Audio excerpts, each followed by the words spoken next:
বিশিষ্ট প্রবাসী সাংবাদিক ইলিয়াস সম্প্রতি আজ শুক্রবার তার ব্যক্তিগত ভেরিফাইড ফেসবুক পেজে একটি পোস্ট করেন, যেখানে ইলিয়াস উল্লেখ করেন 2013-14 সালের কথা।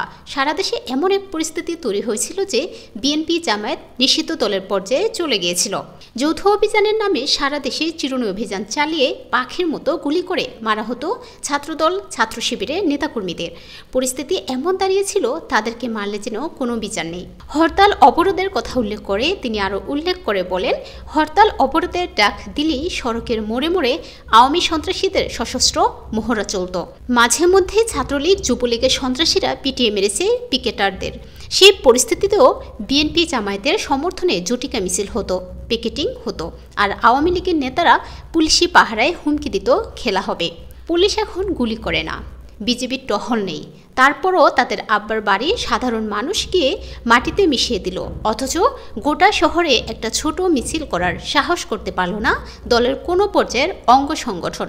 তারাই আবার আমাদের সাহস শেখাতে আসে। তিনি তার পোস্টে আর উল্লেখ করেন, দেশের বাইরে থেকে তারা আবার হুমকি দিয়ে আমাদের তালিকা করাচ্ছে। তোরা তালিকা করতে থাক, তবে হাসিনা অধ্যায় বাংলাদেশের শেষ। যত হুমকি ধামকি দিবি তত বিপদে পড়বি। আরেকবার হুমকি দিবি, অপারেশন টুঙ্গিপাড়া চালানো হবে। তোদের আব্বার কবরের আশপাশ ভেঙে সরকারি কবরস্থান বানানো হবে, যাতে 10 বছর পর কেউ চিনতে না পারে তোদের আব্বার কবর কোনটা।